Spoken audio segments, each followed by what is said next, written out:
नमस्कार, रोजाना खबर में आप सभी का हार्दिक स्वागत है। मैं हूं विभूति कुमार।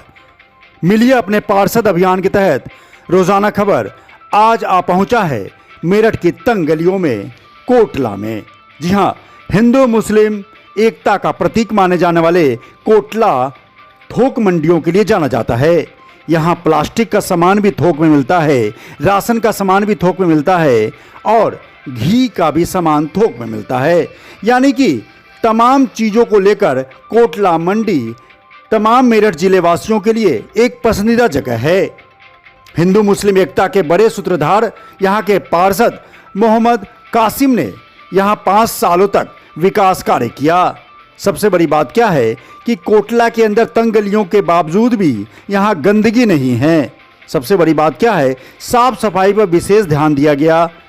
तंग गलियाँ होने के बाद भी, लोगों की आवाजाही और घनत्व वाले इलाके के बाद भी कोटला में वार्ड 49 के निगम पार्षद मोहम्मद कासिम ने 5 सालों तक जनता के बीच रहकर काम किया। सिल्क साड़ी के थोक विक्रेता मोहम्मद कासिम लगातार यहाँ पे अच्छी व्यवस्थाओं के लिए जाने जाते हैं। यहाँ पे नाले के बराबर में अच्छी सड़क का निर्माण करवाकर उन्होंने एक तरह से मिनी रिंग रोड बनाने का काम किया है। रोजाना खबर लगातार मिलिए अपने पार्षद अभियान के तहत निगम पार्षदों से आपको सीधे रूबरू करवा रहा है।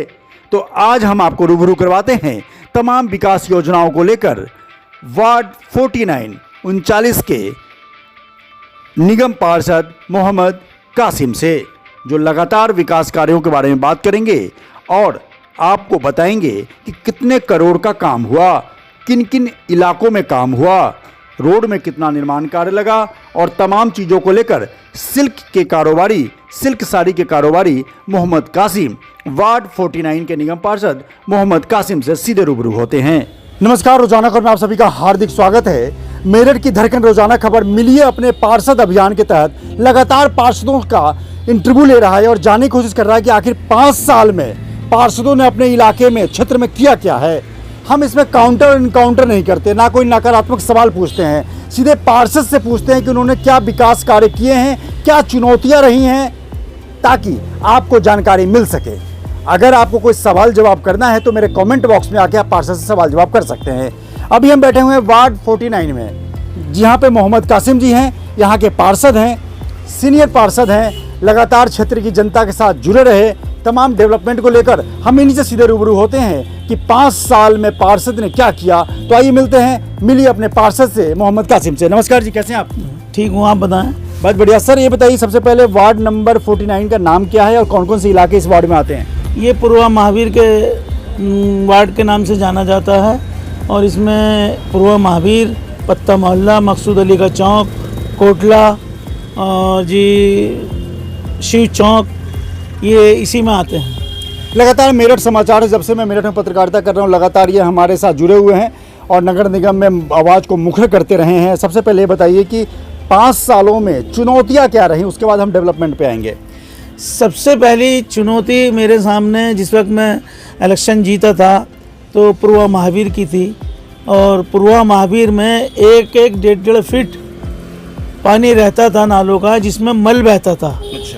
पहला दौरा मैंने नगर आयुक्त साहब को, मनोज कुमार चौहान हुआ करते थे हमारे यहाँ, और अपनी सुनीता वर्मा मेयर को कराया वहाँ का। उसके बाद उसका विकास किया। पूर्वा महावीर की कोई गली ऐसी नहीं जिसमें कार्य ना हुआ हो। पूर्वा महावीर में पूरा कार्य कराया गया, मकसूद अली के चौक में भी कराया और कोटले में पूरा कार्य कराया। और ये हमारा नाला जो है, जो घंटाघर से शिव चौक को जाता है, इसकी पूरी बाउंड्री कराई। जितना मुझसे हो सका मैंने अपने प्रयास से काफ़ी काम कराया। कुछ अब भी जो होना चाहिए था, जिसका मैंने अब तक प्रयास कर रहा हूँ, कुछ कार्य रह गए हैं जो मेरी निगाह में है, जो नहीं हो पाए हैं। उसके लिए जिनका नहीं हुआ, मैं अपनी जनता से उसके लिए क्षमा चाहता हूँ। अच्छा, सबसे पहले बात की, जिस तरीके से लगातार आपके इतने इलाके हैं, अगर हम इसे रेवेन्यू में माने तो कितने करोड़ का आपने काम कराया होगा या लाख का कराया होगा? लगभग मैंने 4 और 5 करोड़ के बीच का काम मेरे क्षेत्र में हुआ है। मुख्य काम कौन से? पार्क तो हो एक भी नहीं होगा आपके पार्क में? नहीं, पार्क नहीं है मेरे क्षेत्र में। अच्छा, तो मुख्य काम एक तो रोड का कराया होगा, साथ में वो तमाम डेवलपमेंट के काम है, उसको आप सेक्शन वाइज बताइए कि रोड के अलावा क्या। असल में हमारे क्षेत्र में जैसे पूर्वा महावीर था, कोटला था, इसमें पिछले 15 सालों से आप रिकॉर्ड उठा के देख लें, कोई कार्य नहीं हुआ था। अच्छा, इन्हीं में काम इतना था। अच्छा, ये क्या काम था, कुछ मुख्य काम बताइए। हाँ, पूरी गलियों का, रोड का पूरा बहुत बुरा हाल था। 15 साल से इस क्षेत्र में कार्य नहीं हुआ था हमारे क्षेत्र में। अभी तो इनका कार्य इतना था, और ये नाला 1.25 करोड़ का ये नाले का काम हुआ है इसका। अच्छा। हाँ, मेन इस नाले का भी काम हुआ है। ये रोड भी बनी है, आप ये देखते होंगे। पहले इस रोड पे ये हालत रहती थी कि यहाँ महिलाएं रिक्शों में आती जाती गिरती थी बच्चे।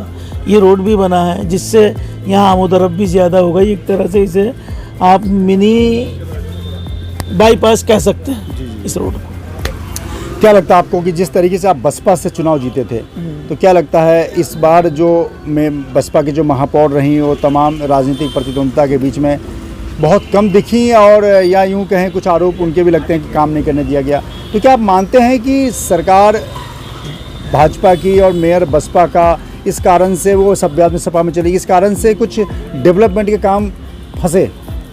देखिए, ये तो आप बड़ी राजनीति की बात कर रहे हैं मेयर। मैं तो एक अदना सा कार्य करता हूँ, सभासद। मैं तो अपनी बात कर सकता हूँ। मैंने बहुत कामों के लिए प्रयास किया, और बहुत मेरे हुए भी। 80% मेरे हुए भी, 20% मेरे काम रह गए हैं। अब क्योंकि मेरी सीट लेडीज़ हो गई है। अच्छा, क्या समझो, पता चल गया आपको? हाँ, लेडीज़ हो गई है जहाँ तक सुन रहे हैं। तो अगर ऊपर वाले ने फिर कभी भविष्य में मौका दिया तो फिर प्रयास करेंगे। अच्छा, लेकिन ये चुनाव लड़ने की इच्छा जाहिर नहीं कर रहे हैं, क्योंकि महिला सीट होने के कारण अभी चुनाव नहीं लड़ सकते। लेकिन सबसे बड़ी बात क्या है कि बड़ी साफगोई के साथ और ईमानदारी के साथ, सच्चाई के साथ एक बात स्वीकार कर रहे हैं कि 20% काम अधूरे रह गए हैं, जिनका उन्हें मलाल है। अगर भविष्य में अगर जनता साथ देगी, फिर से खड़े होने का मौका मिलेगा, तो काम करेंगे। चलते चलते जनता को रोज़ाना खबर के माध्यम से क्या संदेश देना चाहते हैं कि 5 साल पहले आपको जिताए और आपका साथ दिया लोगों ने, युवाओं को क्या संदेश देना चाहते हैं, किस तरह की राजनीति के लिए और किस तरीके के अभी इस बार वोट के लिए? मैं अपने क्षेत्र की जनता का आभारी हूँ और सदा आभारी रहूँगा। मैं मात्र इलेक्शन से 15 दिन पहले इलेक्शन में आया था, और जिस मेरे क्षेत्र की जनता ने मुझे प्यार के साथ और मुझे जिताया है, जबकि लोग तो मुझे 5वें नंबर का उम्मीदवार कहते थे, लेकिन मेरी जनता ने मुझे इतनी वोट दी। कहाँ कोई बूथ ऐसा नहीं था जहाँ से मुझे वोट ना मिली है। और मैं अपनी जनता का आभारी हूँ, अपने क्षेत्र की जनता का सदा आभारी रहूँगा।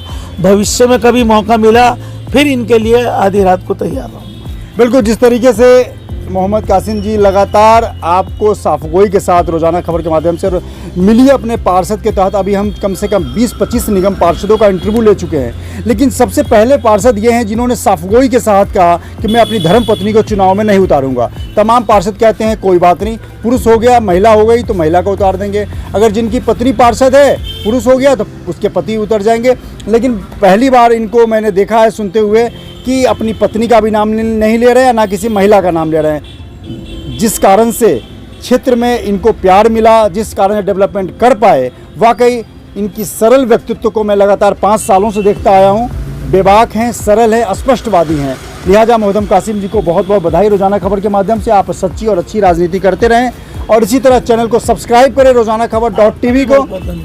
आपका भी बहुत बहुत धन्यवाद। नहीं, बिल्कुल, और लगातार हम यही चाहते हैं कि तमाम पार्षद आपसे जुड़े, आप पता चले कि कौन से पार्षद किस इलाके के हैं और क्या काम किया।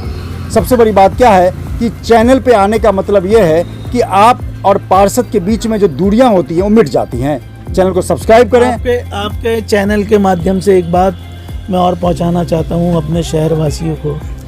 असल में हमारे यहाँ हो क्या रहा है, हम हिंदू अगर हैं हिंदू नेता चाहते हैं, मुसलमान हैं तो मुसलमान नेता चाहते हैं। बिल्कुल सही कह रहे हैं। हमें इस बात से हटके हमें एक इंसान नेता चाहिए, विकास पुरुष चाहिए, चाहे वो हिंदू हो या मुसलमान हो।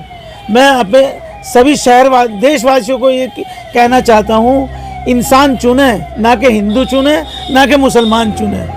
जो हिंदुओं का भी हो, मुसलमान का भी हो, पार्टी कोई भी हो, किसी भी पार्टी से हो, मैं किसी एक पार्टी के लिए नहीं कह रहा, लेकिन जिस भी नेता को, विधायक को, एमपी को चुने, उसे इंसान को चुने, पार्टी बेस पे ना चुने।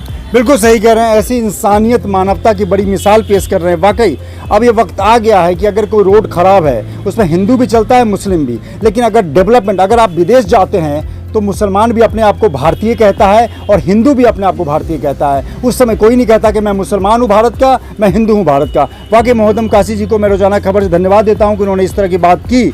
लगातार चैनल को सब्सक्राइब करें, देखते रहें। अगर कोई समस्या है कहीं भी तो 24 घंटे हम आपके लिए उपलब्ध हैं। आप हमें फ़ोन करें, हम आपके साथ मौजूद रहेंगे। नमस्कार।